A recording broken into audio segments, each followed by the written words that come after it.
Well, welcome back to another episode of Successfully Unsuccessful. I'm your host, Josh Diedrich, and today, physically in the house in St. Michael, is my buddy, Kevin Johnson. Kevin, how are you, sir? Hey, doing good, Josh. How are you doing? Dude, I feel like I just saw you a few days ago. Did I? That's true. You had this awesome party, and I just really want to do a shout out and say how amazing it was to get a bunch of Christian entrepreneurs and like-minded people in the same group. Giant party. It was just a huge success, and you had an amazing speech. Just really touched everybody's heart. Man. Dude, thank you. I didn't expect that. I didn't tee you up for that. No. So thanks for that. That was a freebie. And it was. I think it was something that's been on my heart for a long time. But you were there, and you were on the list because you and I had an encounter. Let's go back to May 17th-ish. I only know that it was my 40th birthday. Hey, that's right. Hey, that's right. Congratulations again. Thanks. We go back a couple months, and you and I didn't know each other, but very quickly, I'm down hoping to try out this sauna in the middle of nowhere, Minnesota. And you're sitting there, and we don't know each other. There's 20 some other guys throughout the event. And we started talking, and quickly we figured out that we both are musicians and play at the worship team. Different churches, of course, right? And you were a worship leader, right? Of sorts, and guitarist. You sing as well, right? Yeah. Piano, guitar, a little bit of drums, not like you, but check I can the do boxes, a little bit. man. Yeah, exactly. So we hit it off there, and then we started talking about entrepreneurial things. Well, you mentioned about like your success in the business world, and it immediately sparked an interest. You told me you were an entrepreneur, and I'm like, that is my dream. That's something I really want to become someday. And I've got somebody right here, and it's like the Lord was just bringing two people together, that divine, providence. And 100%. And so many times though, when I meet people like that, you never know who you're talking to, right? You don't. That's true. And when you start talking, even if someone shares some kind of interest or common, you don't know at what level of depth, right, you're going to really connect on that topic. And so for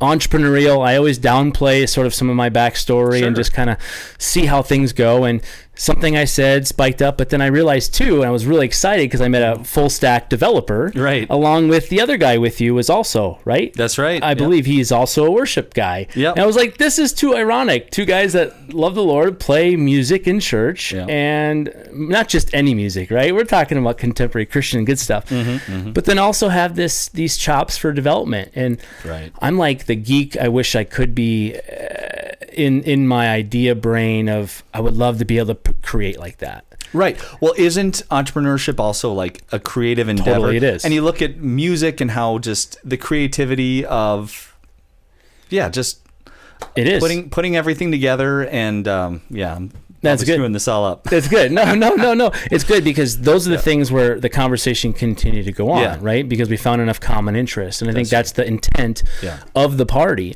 When there's enough people that want to kill it in business, that want to be a good father and husband, and they also want to be a good steward of the kingdom, right? To make a kingdom impact. You put that together, there's magic. And so Wild at Heart or a party at Josh's house, the intent was there that there's so much we can learn from each other. And so as I got to know you briefly, also other people got to know you briefly, so I heard second nature of Kevin after I'd already met you, of some other stories that happened. And so just through the first topic, let's reconnect, and we ended up reconnecting over lunch, and come to find out we're similar ages. When do you turn 40? Or not for another year. Okay. And learning about this guy who's built some amazing and incredible tech, right? And is in a startup space in a very large, I wouldn't say a very private company, but at a scale at which many people like myself dream of being able to make that kind of impact. And so it's cool. While we're both in similar worlds of entrepreneurship, you're doing it in an environment that's large. And so for me, that's interesting because then I can learn and lean into guys who know what world class is. So why don't you quickly share who you are, what do you do, tell us about your family, and we'll kind of go in from there, kind of unplug that. That sounds good. Kevin Johnson. I've been a tech lead for years, technical architect. I've built some really amazing applications that have made impacts across the world, including supply chains for North and South America for all grain, soy, and crush. That's like oil, essentially. Commodities. I've dabbled in also, I apologize. Like there's a lot of there's a depth here. So you're a product guy in the sense of seeing an application, let's call it an app, right? That has often a need to be deployed, so it needs to be developed. It needs to have a strategy, right? And so your role has been taking a strategy and helping it come to life through design, development, functionality with teams. Is that right? Yep, and architecture, and then also making sure that the teams are everybody takes ownership in what they're building, right? Like I'm not just about building a product. Anybody can build a product. I'm about building a team, right? So like the big difference is there mentorship there? Is there onus? Are you building character within your group? Yeah. Like those are the bigger. And is your team primarily offshore, or have you have I've both? I've had a wild and wacky history. A lot of the biggest apps I've built myself. Oh, wow. Just a one-person show at a hedge fund building, a security master control center for everything from integrating with Bloomberg and settlements and all the way up to quantitative analysis. And like that was all just built as one person. Also, the $6 billion app I built for a large bank. Oh, my gosh. That also was a single developer kind of running the show. I didn't even have neither of these cases did I have a product owner or a project manager. I had to wear every hat. Dude, that's so powerful. That's rare, actually, because I got to hone in on that a little bit. What is the biggest difference between being a guy who can see the need and build a solution, knowing the need intimately, and actually doing the coding, versus a guy who can leverage a team and having to coordinate different efforts because the scale is so much larger? When it comes to passion, and when it comes to like professionally, what are the differences for you, like one side or the other? Like, does it one give you more energy, and what are the challenges or the uniquenesses between doing it and then managing a team? So I would say that as long as you're authentic in both roles, you're going to do fine. So what I noticed is, your team, if you're running the show, is your stakeholders. Everybody who is contributing in some way, shape, or form, they're contributing with knowledge, right? As opposed to with technical chops. So either way, you have to build onus inside of every part of that aspect, right? So like when I was building for this hedge fund, I had some quant stakeholders, and I said, look, this app is whatever you want it to be, right? We need to build this specifically to your best interests. So the more ownership you take in this, the more that we can provide. And by saying we, I meant myself. Right, it's just you. Just a single person building the app. Right. But as a team, now you say, hey, this feature is whatever you want it to be. Yep. We need to build this to the proper specs. And then there's also the mentorship that comes in the way, right? Yeah. On both sides, right? Yeah. So if it's with a stakeholder, you want to foster that relationship. You want to build resilience and trust and transparency between you and your stakeholders. You also want to do the same thing for a team.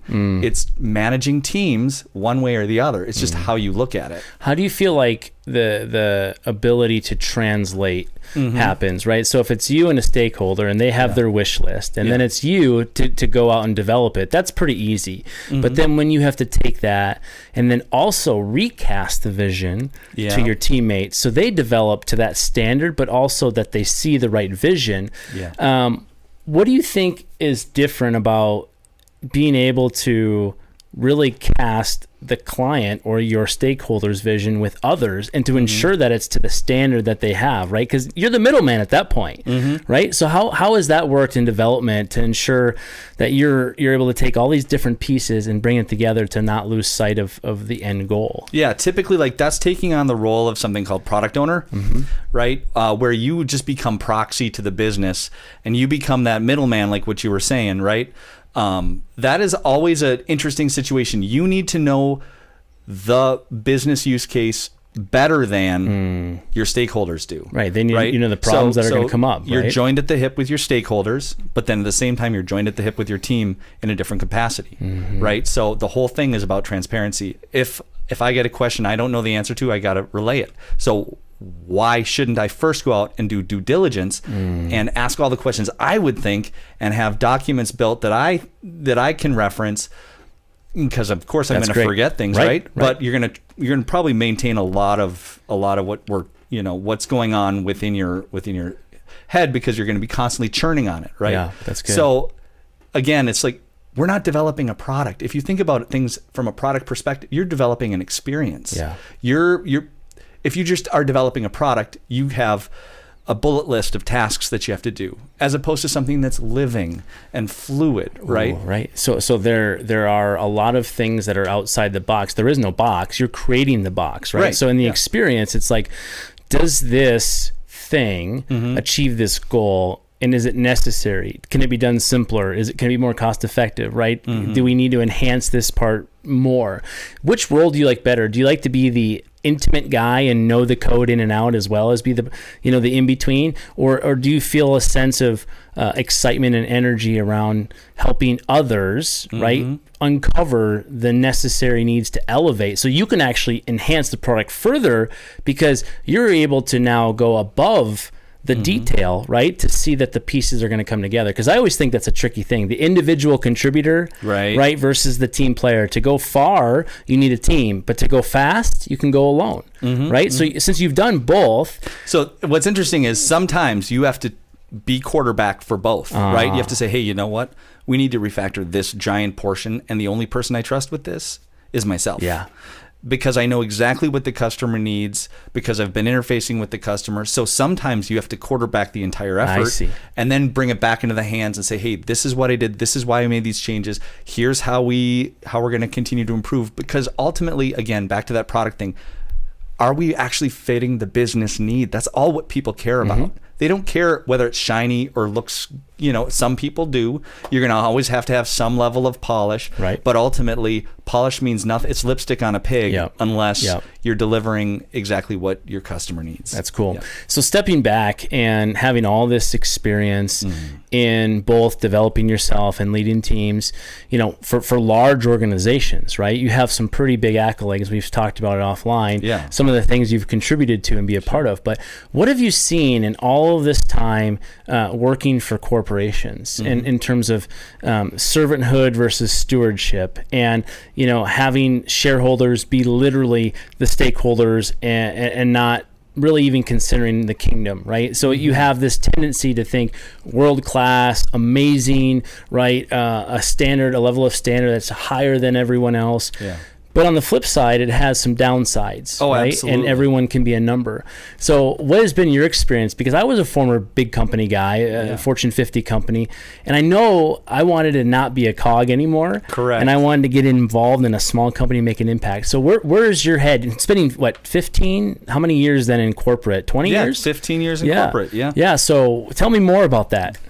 So in large corporations, to your point about being a number, that's a real thing, but even more so about being a workhorse, right? Like, you want to provide as much value as you possibly can. And doing so, it usually leads to some significant burnout, right? There's a lot of reward, but if you don't have that proper balance, in the Bible it says an unjust weight or unjust balance is an abomination, right? And so that doesn't just account to like weighing out grain, which is what that phrase means. What about your grain? What about the grain of your life? What about work-life balance? Right? How did that affect you? So when you said kind of doing what's good and needing what needs to be done, and you wanted to impress or deliver results, right? You were measured in results in some ways. Absolutely. How did that influence your work ethic? That's really good. That's a really good question. So effectively, when you are in corporate land, how do I put this in a delicate way? Yes, you're results oriented, but you then just become like, that becomes a part of your persona. That's because who you are. You just become about delivering, right? You lose a sense of identity. You're reduced to not to a number, but to, maybe a variety of numbers, your performance metrics, right? How are you measuring against your KPIs? How are you doing with your team, right? And effectively, you are a number. You're your salary, right? At the end of the day, you're your salary and your bonus, right? And so, and you are always measured. You're always put to the test. And what's really nice about God is he sees you as an individual, and he says, hey, I'm not comparing you to anyone. I love you. I respect you. And in corporate world, you're not getting, if you're trying to find your identity in corporate world, you're not going to find it. You're going to be burned out. You're going to be, destroyed in the process. It's easy to do, right? Because to be considered as good and excellent, you have to perform, because you're one of hundreds, you're one of thousands, you're one of many. And it's funny because you think back into the days of Exodus and coming out of Egypt, the Egyptians were valued by their ability to build bricks. Like, simple. 435 years, generational after generation of your worth is how many bricks you can do from sunrise to sundown 7 days a week. Well, and there's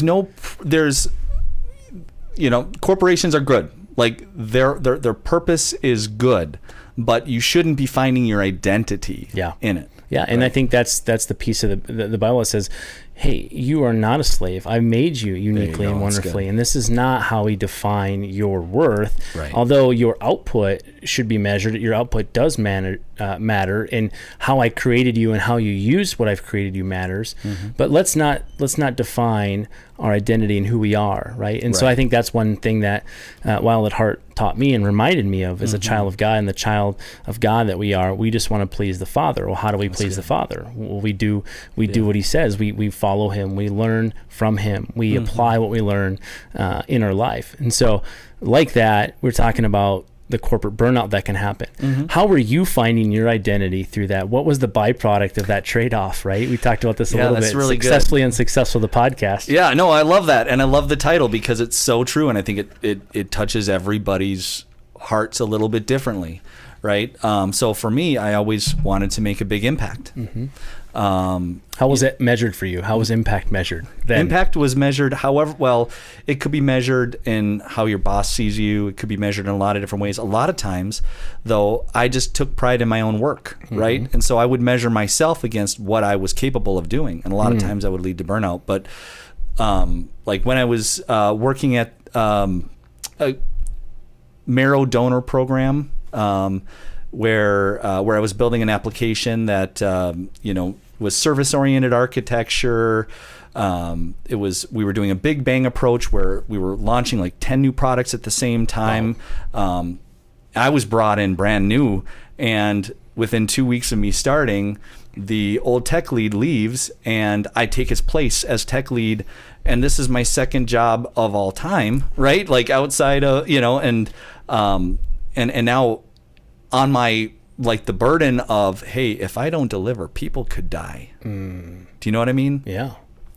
70 to 80 hours of work a week just because, hey, I don't want anybody to die. Yeah. I took it very seriously. That's what you told yourself? I told myself that. Well, they didn't tell you that? Well, there was definitely an implied of, we're doing good. And so and we knew, hey, we're salaried, but we're working these crazy hours because we know we're delivering something that's going to make a difference, which is great.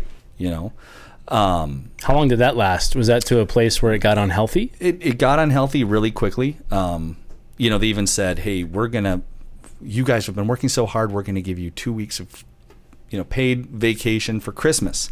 And that got down to us actually working every day other than Christmas Day. No way. Yep. So they kept reducing it. And for what end, right? Like, all of a sudden now, I don't know if it was that place where I missed my daughter's first steps. Yeah. I think I missed my daughter's first steps at that, and that was the flip of the switch, saying, hey, I need another job, because as great as the impact we're trying to achieve is, why the tight timeline? Yeah. Right? Like, who's pushing that? Who's saying that that's the way that... Right.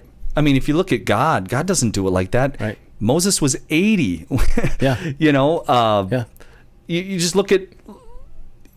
God's timeline is different than man's timeline, and man's timeline is always incomplete. Yeah. We have an incomplete understanding. God has a complete understanding. Yeah, where does that come from, right? That need to squeeze and really push. And obviously, it's at the end of the day, you want to be thoughtful and you want to be productive. Yeah. Right? You want to use your resources wisely. But to your point, when enough people are kind of bought in, and that's everything, there are casualties of war. And it may not be going overseas with weapons to fight a battle with real war, but it is our time and our time away from our family and the Lord and our wife. And so for you, how did that season really impact? Obviously, you mentioned messing the steps. I think your daughter would probably forgive you because she doesn't probably remember that right circumstance. But what did it do to you? What did it do to your marriage? How did that season really challenge you to unpack and say, is this worth it? You mentioned the ends, and I think a lot of times we talk about means to the end, and it's important, but at the end of the day, it's to what ends. Right. When is it enough? When is it good enough? Right. No, that's a good point. So leaving that job, I went to another job that was even more stressful, and it burned me out so badly. Worse than that. Worse than the. And I was burned out so badly, I didn't even recognize who I was anymore. Because what were you doing? What was your behaviors? It was just stress. I was just stressed out. I buried my emotions. I didn't have emotions anymore. I went, this was working in a hedge fund. And at that hedge fund, everyone, there's a mentality. If I can look at somebody walking down the road and know whether they work for a hedge fund or not, because there's something in the eyes. Wow. There's something in the eyes. I can't explain exactly what it is, but there's a hardening that happens when you're in corporate world and you're stressed to a certain level and it's all about money, right? Like there's a point at which you kind of lose self a little bit. I'm not saying that happens to everybody. I'm saying it happened to me. Yeah. And I can notice the countenance on other people when it happens to them. And I can say, hey, I can tell you've worked at a hedge fund, right? I was so burned out and so dead inside that, and I can't take spice, but I would put cayenne pepper and sriracha sauce on a spoon and just lick it to feel something. Like, wow. I'm not kidding. Wow. Yeah. So tell me about that more a little bit. Not necessarily the sriracha and the spice. Sure. Right. Yeah. But I can appreciate the sense that when we feel something, we can feel alive. Right. Correct. And so for me, I know what that's like now, being filled with the Holy Spirit and having this unique power, right? To be doing what you love, but knowing that it's making an impact, ideally in others' lives. But when you're so involved in something and you're grinding, right? And you think you are doing something for the greater good and you believe what you're doing, but that's all that matters now, right? How does someone... It's a slow fade, but it's tipping over into the deep end, right? You don't know exactly when it happens, but you do know when it happens, right? Like, the slow fade, exactly. You don't know when you're dipping. There is no tipping point, right? Tipping but point. it's this gradual 1 in 60 rule. It's every 60 miles we're 1 degree off or 1 mile off. Of course, that's exactly it. And we have no idea. Right. But so then, at what point does Kevin realize? Was it the spice going, why am I doing this? But what point does Kevin realize, like, this is not how I want to live. This is not what I was made for. This is not how I was wired to spend my entire life serving in a work capacity for the purpose of earning money. Yeah. Was there something then, did it slow fade back? Or was there a critical key point? Was there a fallout that happened where you had to just, wow, I need to do something different. I need to start a new habit. I need to get up at this time. I need to be focused on this. Boy, I wish that was the case. No, actually, I just knew I needed to leave that job. So that was kind of the key point there. And then I ended up working at a much better company at 40 hours a week. Yeah. Right. And all of a sudden I had my life back. Within a few weeks, I didn't know what to do with all my time. Oh, wow. What I mean? So it was so blinding. It was so blinding. You, right? I remember I was working 55 hours work weeks and my boss's boss gets me on the phone and says, hey, you're working too much. I'm like, I don't even know what to do with all of my free time at 55 hours a week. You say to that, right? You're like, are you sure about that? Right, exactly. So did you leave then, sort of subconsciously, knowing that the environment you were in wasn't good, or was it like you got recruited and you just naturally left and then completely forgot about that, and you were just going back to old habits when they said, "Hey, stop working so hard"? Or did you actually go look for a job because of the burnout? I was looking for a job because of the burnout. Okay. And I was on a contract as well at the other place, and it wasn't, I was contracting and not a full-time salary. I gotcha. Gig, right? So a little bit different. So I was looking for something more salaried, but I had now trained for working so much that working less was so hard to do. Yeah.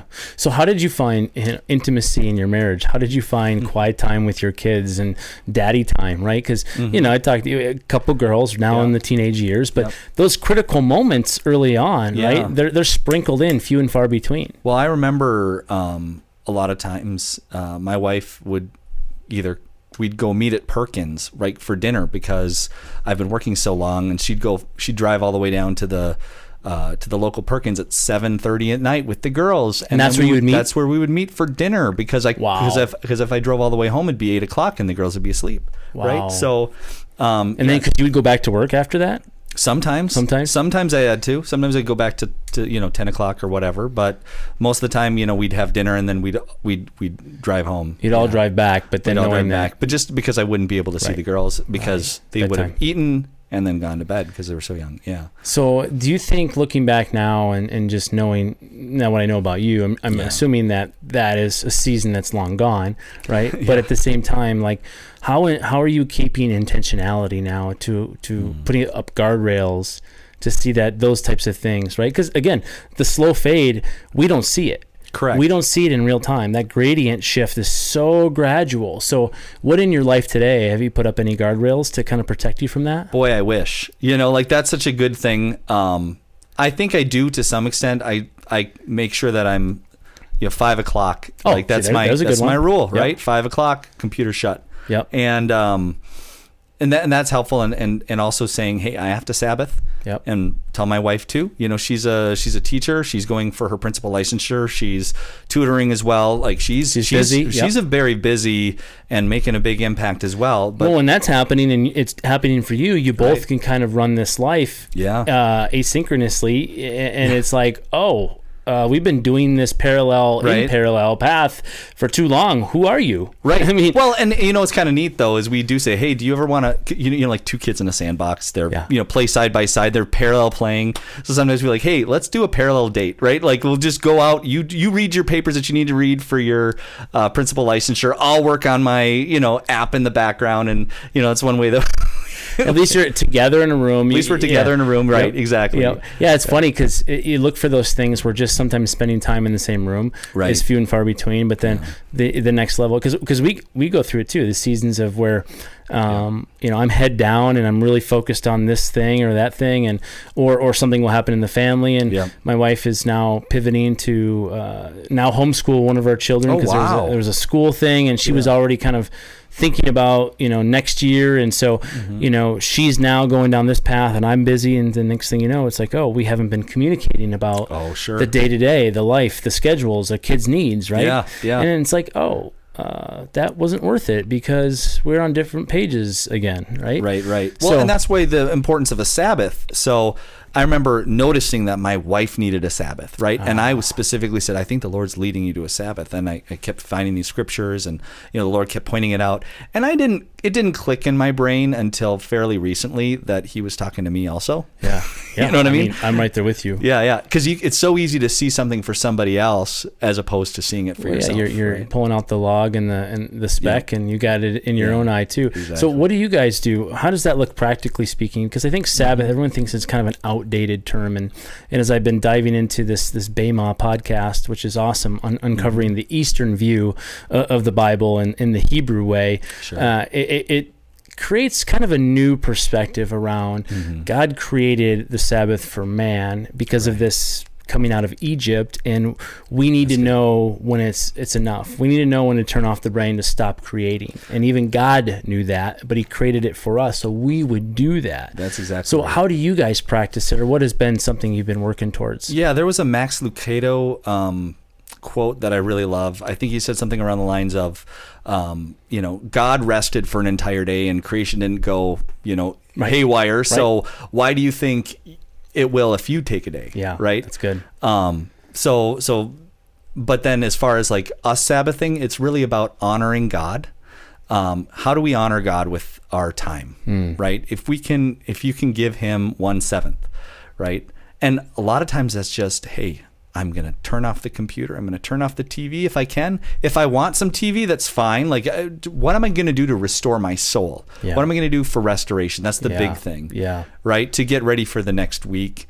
Because we're meant to rest. Yeah. And if we don't take that time, that's where burnout generates. So. Is there something then that you guys, is it across the board with the whole family that you're maybe intentional? Like you're just me and my wife are intentional right now? Yeah. And my wife is far more intentional than I am. I wish I was as Oh, really? Oh, yeah. She's great at that. And you do it on Sunday, or you on a different day? I think we do it on Saturday. Yeah. Saturday's our Sabbath. Yeah. Yeah. And I think it's easy to get in the middle of like, oh, now we have yard work to do, and I'm there. Hey, but if yard work, if you do it to honor God, and it, because actually, you look There's at the garden, work in there too. Well, you look at the garden, and there is something to be said about gardening, because man was created. There's actually restorative property. Yes, in that. there is. Yeah. And getting into nature is huge. Like we go on walks on the Sabbath. There's this one beautiful field that we like to just lay in and just look up at the clouds like that. Just lay supine. We say. Is that what? Yeah. What is that? That's like where you just stretch out and you just lay. Is that supine? It's just a language. It's just a word. Another word. It's another word. I'm like in the English language. Yeah. So when it comes to the order of the schedule and the life and work goals, career goals, financial goals, marriage goals, faith goals, physical goals, relational goals, that's a lot to manage. And I think shifting gears, it's often hard to be good at all of these things, right? So have you created for yourself routine to be successful in certain areas, or setting goals personally outside of work goals? Because I think so good, like corporate is like, hey, these are things we're doing, right? And we set goals and we set rocks, we set milestones. Very clearly your world is very much production oriented. Sure. Right? Yeah. So do you look just forward to having no goals at home, or does some of that spill into your life where you need the routine and the discipline? Because I know for me, I loved and forever just wanted to do whatever, however, but I realized I actually need discipline, right, and that routine. And so I've had to create pretty good discipline about getting up on time and having a routine and what am I going to do this week, and so getting in a workout or spending time with the Lord, with my wife, which has been now in a season of harder, but it's summer, so we allow for that. It's like nice. Fridays and stuff. But for yourself, being such a corporate guy or had been, what are some of the things you are seeing on the other side of the world of being professionally successful, but then knowing that my whole world is not to work, not to provide, right? It certainly is to provide as part of that, but it's not who you are. It's not the your identity side, right? Right. So tell us about how the identity as a child of God and being able to be reoriented and be fresh and really think about your other obligations too, to do them well. Yeah. When it comes to goals and standards. Yeah. So outside of work, there needs to be some form of structure. Yeah. For and you? Do you thrive in it? I can live without structure for a little bit. Yeah. But then I notice, motivation goes and, discipline, it goes out the window. So do you ever notice that when your schedule is full, you're just, I don't want to say more productive, but like the time you don't have in the schedule is more meaningful? 100%. Right? Like if I've got 20 minutes, that's going to be a super meaningful 20 minutes versus 5 hours of maybe binging a TV show, right? Like, yep. It's just crazy. It's just crazy how putting some form of structure into place really helps. And I know worship music really helped with me on that. Joining the worship team, playing keys on worship music is a little different than, I play jazz normally, but so learning the worship way of doing things was a little challenging at first, and I dedicate an hour and a half every night to learning the chords, learning the music, and then I would dedicate 2 hours in the gym every day. Wow, that's pretty awesome. I would have the worship music on in my ears while I'm working out, and that little bit added a lot of discipline in my life. And sometimes it just takes one step, right? Yes. You don't need to say, hey, I need to have an orderly schedule 100%. Yes. Sometimes you just need one thing in the day to just set your day, whether that's getting up early and going on a bike ride, right? Or whatever the case may be, just being consistent. It's the consistency that really drives, just balance, right? And it causes the compound effect, right? Yep. And I think you're right on. And I think sometimes just being willing to start something and then having the ability to stick to it was an area that I didn't realize I was missing in my life. Like discipline. Yes, I had to go to a job. I had to show up at a certain time. Right. That's great. Yep. But then we orient everything else around that and to step back and say, well, what about my working out? What about my time with God? What about my intentionality with my kids? And when I started realizing that, there's so many things I wanted to do, but I had already put in my schedule, to your point, filled in some of the chunks of time, big blocks of time. Well, guess what? Now I know that this hour is very precious. I'm going to be intentional at home for that hour. I can plug the phone away. Because I remember a season where that 5 hours, what do I do? And so then the phone could come out and it's gone. 5 hours are gone. Where did it go? As opposed to saying, you know what, my time is stacked. And I had to learn this because part of my thing with going into the entrepreneurial world was I didn't want someone to have to tell me where to be or what to do to prioritize that. Sure. But it also doesn't mean that I wanted to lay on the beach. But we misunderstand in retirement. Even I talked to a guy at the party. It's not even biblical. So what are we working for? What is the means to the end? What is the ends? Right? And it comes down to purpose and intentionality. And if our purpose is to bring glory to God, right, and we only do that at work by working hard, well, then we're leaving out a lot of what He has for us. Right. And what if you could schedule in hey, I'm going to do an hour at the beach, or I'm going to do 30 minutes of TV, right? Why not just put it part of your schedule? At least then there's some discipline around the fun. That's it. Right. But then when you do get that time, it's that time, it's for that. Because I struggle this. Sometimes if I go home and I don't have anything from the 3 or 4 o'clock hour till 7, I am walking around just trying to find something to do. Well, why not take 15 minutes and say, hey, I'm going to structure the next 4 hours right. Bingo. And then when that happens, then I go, oh, so now I can go work on whatever that thing is and give it my all instead of wondering, oh, I'm looking for something to do to be non-productive. Right. Little changes. And even maybe if you don't want to even spend the 15 minutes, maybe just have a default of something, right? Hey, I should go to the gym. Or whatever it is. Have a default setting where whatever that default setting is so that you can start plugging some of that time. Yeah, you're right. When you notice there's a lull in everything going on, you're like, okay, when I find time, this is the setting, right? Default setting is when I have this time between, and that's for me, I work out between 3 and 4 usually because I get my work day in. By the way, I used to think I do whatever, whenever, but I had to be disciplined about this because otherwise I could not go after any goals. Right. And it's wild. So then 3 or 4 o'clock, it's amazing what a workout in a shower will do. And now I have the second part of my day. Right. It full splits day. It up. Yep. It splits it up. How about you? When do you work out? 3 to 5. Yep, is my typical time. Yep. I feel like it's like you're a new person. You coming out of the shower. Absolutely. It's almost like it's a new day. You get 2 days out of it, right? Yep. You need something in your schedule to just delineate. Right on. Right. Yeah. So I learned that from some of the guys at Wild at Heart that were doing this cold plunge in the sauna. And so now I've been taking cold showers. That's great. So the Wim Hof. But speaking of that, so I think one thing it would be just worth touching on as thinking about that experience, Wild at Heart, and then kind of the continued conversation that's come out of that. You mentioned one thing you learned. Yeah, well, I really wanted to bring up Wild at Heart. I'm so glad we're talking about that. So I was invited from a good friend of mine to do this Wild at Heart thing, actually multiple times. Me too. And this was the first one that I actually went to. And I didn't know what I was going to receive going into it. Right. And a lot of what Wild at Heart is focused on is, mending relationships with your father. I've had a great relationship with my dad, so a lot of it didn't really pertain to me, but some part did. God always orchestrates things for a reason. There was a reason I was on that trip. The one message that really hit home was about getting a crucial adventure in your life.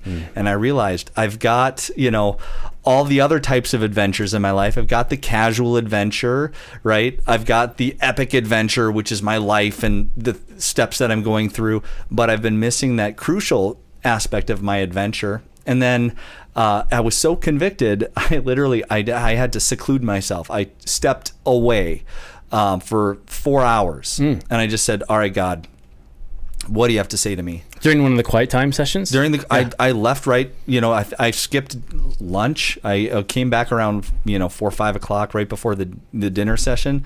But I had to get out in nature. I needed to just get alone with God, because I'm like, God, I've been at a corporate job, the same one for 10 years. I love it. It's fun, but there is a piece of boredom that's associated with having consistency. And so I told Lord, I said, I need a crucial adventure. And then it was that evening, I'm in the sauna and I memeet you, Josh. It was the start. It was great. It was great. And what I really liked was, you mentioned entrepreneurship, and that really spoke to me very, very heavily, because I've always wanted to be an entrepreneur. As long as I've developed code, I've always wanted to build my own app. And I actually, most of my jobs, I would just go ahead and, outside of my current work, I would take some initiative and say, hey, I noticed there's a gap over here. We need this. And instead of buying it, let's go build it. And so I would build all these portals, dashboards, products, and just for every company that I was with. And so I always had that entrepreneurial spirit. In you, right? It's in me. Yeah. One of the things I love, though, is, so I've had some ideas in the back burner for years. And you said you were talking about being an entrepreneur. I said, that sounds, I've got some really great ideas. And there was something you said that really, really stuck. You said, there's millions of people with great ideas, but only a few people actually do them. And I loved it. I was like, whoa, it just took me back, convicted me, and allowed me to just, say, hey, what is it worth to me to take that risk? Yeah. Right? Because you can have this great idea your entire life and never do anything with it. And say, you know what? I invented the internet, right? Yep. Whatever the idea is, doesn't matter unless you're going to put some risk, take some risk. And risk is spelled Faith, right? Okay, I was thinking you were going to start with an R, and then you didn't, so then I lost track of what risk you said. Is spelled faith. Faith, gotcha. A lot of people say faith is spelled risk, right? Yeah. But risk is spelled faith. Nice. So am I going to take a step of faith? And so I did, and I started building out this new AI platform, specifically around motivation. Why motivation? It's interesting. So going back to Wild at Heart, right after we get that crucial adventure downloaded into my spirit of that's what I need, within a couple weeks, notification was set at our company that our business function that I'm a part of is being dissolved. Oh no. Yeah, that's a tough set of news to receive, right? It's really tough, and it devastated me. Did it really? Yeah, I'm a very positive guy, and I was taken back. I'm like, I'm not myself. I don't know. I'm just not myself. I went to ChatGPT. I said, hey, ChatGPT, right? I need some motivation. Tell me about resilience. And it would give me a list of resilience. I'm like, tell me some character attributes about resilience. Oh, here are your character attributes. I'm like, okay. And I just start, and tell me about prompts, motivation, right? And I kept building out different prompts and just saying, and downloading I almost felt scriptural in a way. And a lot of, I would say, hey, from a biblical perspective, how would you characterize X? Yep. Right. And I just did this like for an hour and a half. And I read everything. And it all sounded really good.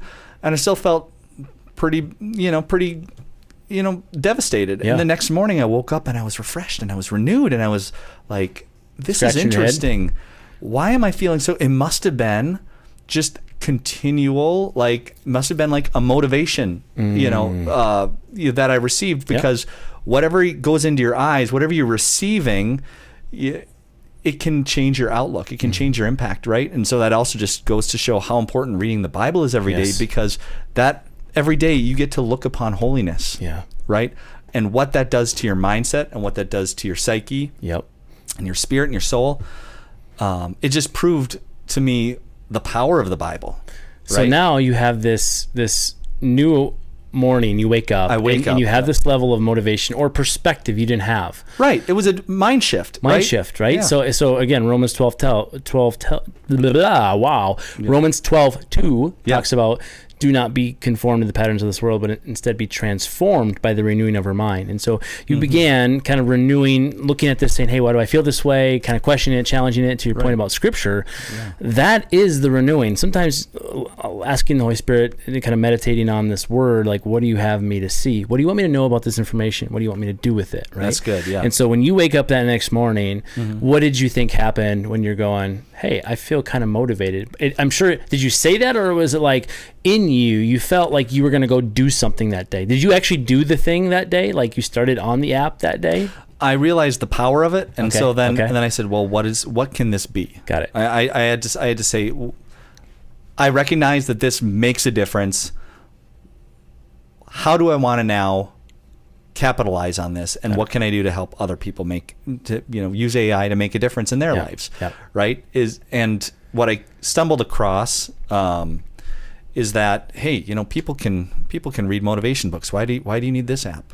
And I said, well, hold on a second. If you read a motivation app, or if you read a motivational book, right, your motivation can spike, but over time that it's gonna the ongoing feeding. There's no ongoing feeding, and the other thing is, then you might read that same book again, but now you've already read it. You already know what's going to be said, so it doesn't add to you the same way as it did. It's a law of diminishing returns. Right. However, with and I call it repetitive novel reinforcement. The main thing is, can you listen to something 2 minutes a day, right?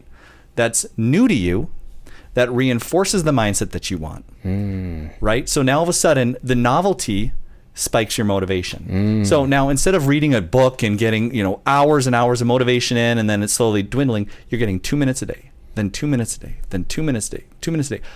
Over the course of a couple weeks, it really can shift your mindset. That's great. Yeah. One of the ways I can share how this worked for me, I've struggled with weight in the past. I ballooned up to about 238 pounds. Wow. I got all the way down to 158. Wow. Yeah.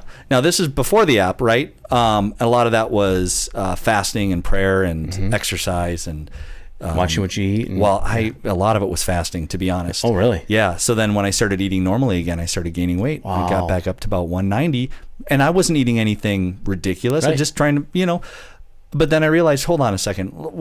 I built a healthy eating motivation, just 2 minutes a day, right?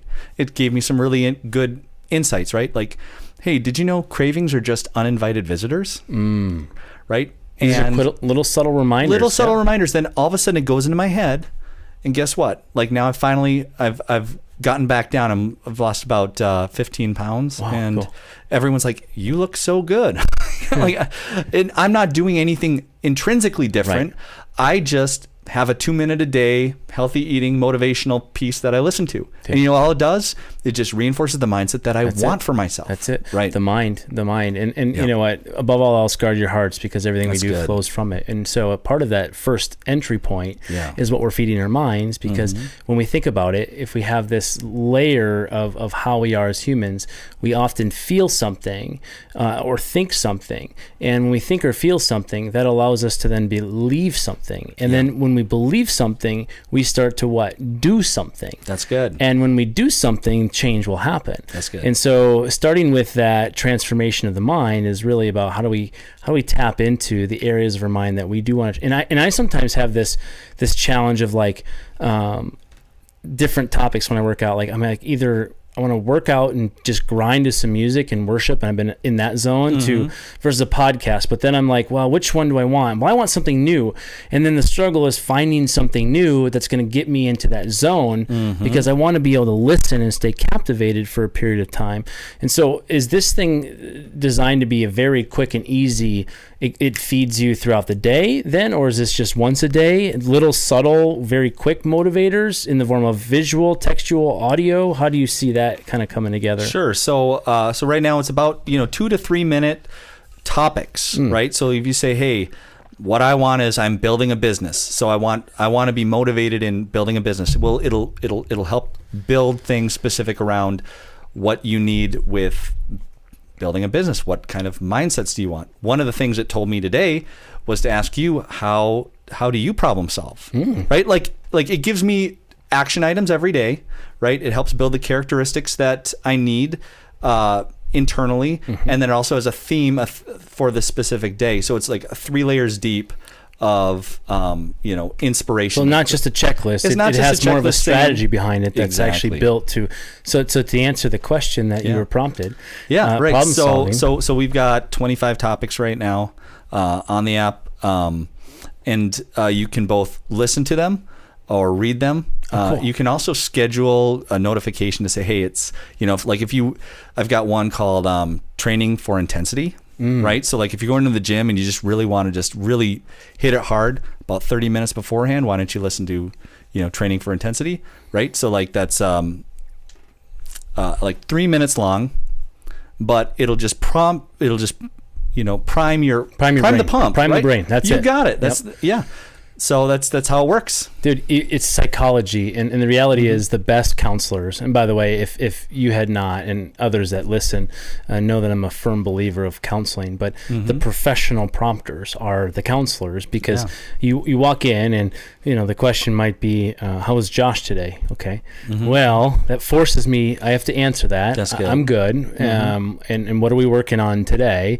Forces me to say, and often I show up going, I'm not sure that this is going to be a very simple session, but the job then is that prompt, and the way it's done allows me to then quickly think about what's in myself that I need to pull out. And because of this prompt, now I'm able to begin in a healthy way, unpacking it with a few more prompts to encourage pulling out the right and the right stuff and leaving the wrong stuff in. To get to a place where going into a session, I'm thinking, I don't know what I'm going to talk about, to, wow, I'm glad that was a great session because I hadn't been thinking about these things. And had I not thought about spending any time, they would sit in the back and they would probably eat at me in a way, right? Some of the things that were in there from my past week that I wouldn't have been able to get out otherwise. And so often it's the idea that allowing prompts, right, to be, and even as simple as talking to our wife and say, hey, how can I heard this yesterday in a message, how can I better help around That's here? So good. Like what can I do differently? And it sounds cliche, but that servant leadership attitude, if we're prompting the right stuff in our relationships, there you go.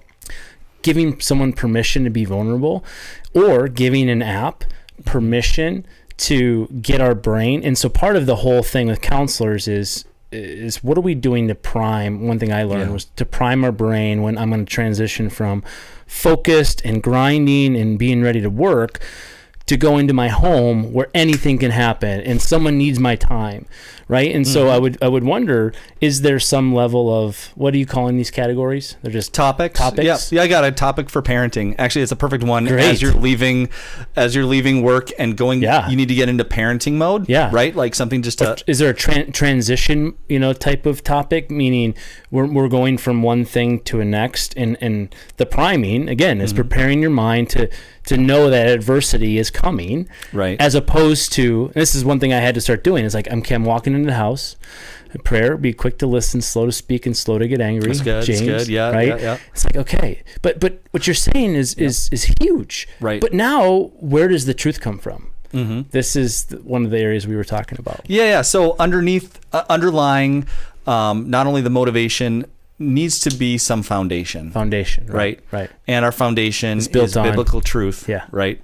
And so ultimately, it incorporates Christian values into each of these messages. They may not be overt, right? Because we want to be able to help everyone, but we're going to lead towards Christian values ultimately. Checkbox on or off, incorporate scripture. Hey, we can work on something like that. I like that. I like that idea. I have separate spiritual topics in the app, but and you just add those to your you can just add them to your queue, right? We could have spiritual parenting, right? The other thing is we always allow for requesting a topic. So if there's something that you say, hey, you know what, I really want spiritual parenting, right? Like, you provide that feedback into our community, and we listen, right? So this thing could scale out probably to build out topics across sort of any gamut. Absolutely any gamut, including I was talking to a friend the other day about recovery, right? Like 12-step programs and things like that. Sure. Like imagine like every time that you want to, take a drink, you need to call your sponsor. Well, what if before calling him, you could just listen to a 2-minute message that was specifically built that day just for that exact use case? It's the right message at the right time. The right message at the right time. Absolutely. Yeah. So that's good. But then furthermore, it's almost like, well, what is the message I need to hear today? So I'd be curious to hear how, some of the smarts get built out, right? So like if I looked at my calendar and understood what I was doing that day, that intense levels of lots of meetings back to back with a couple people or with lots of people are going to have different impacts on my brain. How the smarts behind some of that would be better at prompting me when it starts to learn my schedule. Like, oh, you're done at work at this time. This is probably a good time before you transition to going home. I look forward to hearing more about it, but at the end of the day, wrap me back around full circle. So Wild at Heart, we go there thinking this is a work on relationship with Daddy, but the reality is I think we all take away this difference. Need to take out, right? But it's about the father, right, wanting to be pleased with his son, and the son wanting to honor and glorify the father. And how do we do that? Well, we're in His Word. We are constantly challenging ourselves to think through how we can take next steps right towards Him. And so my takeaways, and one of yours you mentioned is the crucial conversation, was sort of that beauty aspect. And we have the battle to fight and a adventure to have and the beauty to love. And mine was coming back with the mindset that of the role of the father and the role of the son.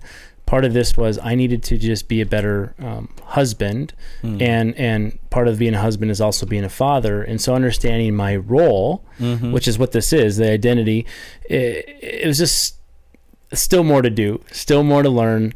But coming out of that, the intentionality to wanting to make a priority out of that. And for you, this crucial adventure has popped up and it's inspired you to create more inspiration, right, through the form of an app. How do you see this working itself out? So you're a corporate guy now being faced with this new news. Right. Where are you going to go? Are you going to go job searching, or are you going to go all in on this bad boy? Well, I'm doing both. All right. I mean, I want to make sure I can provide for my family. But ultimately, there was a fire lit inside of me to just see where this can take me and be able to, have the faith for absolutely anything. Yeah, man. Right. So we said risk, and you said how you spell risk is faith. Yeah. And my encouragement and challenge in this whole world of stewardpreneurship, I'm calling it, and asking men to discover is this inside this adventure you're talking about, is this longing to use the God-given abilities for us to create and build, right? What we're uniquely passionate and gifted in, and to experience life far beyond just having to accept that our worth is defined by what someone else tells us they're willing to pay us, right? By someone else telling us the hours we can work or the vacations we can take. That we're actually been given responsibilities to steward these ideas, and so. lots of good ideas, you're right, but the next step is, how are you being called to steward this idea to change and impact lives? And when I say lives, I talk about the body, right? And the body has many parts. And so we all have a role. And so like you sharing that with me today is full circle. It's what I live for. And when others can think about the impact they can make beyond going to the workplace and then bring a ministry focused mindset with the ability to monetize it, the world can change far differently, because we need business in churches, and we need more faith-based people in our businesses, right? That's good. And so at the end of the day, living out our faith, how do we do that? What's your biggest exciting next step for the app, and what do you think the impact could be if you really do this right? Sure. We're looking for beta launching in the next few weeks. I'm in. Yeah, awesome. I appreciate that. And then we're going to do, get a good feedback loop with our beta test, and then launch it publicly. Use social media platforms to continue to build we call it the motivator community. Yes. Yeah. And cool. so I'm excited to have you a part of the community. I really appreciate that. Yeah, man. Yeah. And we have more to talk about too, because we can build community inside our tech stack that we're talking about. That's so, great. Yeah. You know what I mean? When we can start finding multiple common threads, the woven string becomes a much stronger rope. That's good. Dude, thanks, Kevin Johnson, so much for being on the show, having a chance to navigate so many different elements. But what I love, man, at the end of the day is like, a couple of guys passionate about the gifts God gave us, having the commonality of faith and responsibility of being husbands and fathers. So thank you for being successfully unsuccessful. And thank you all for joining me for another episode, but we'll catch you next time.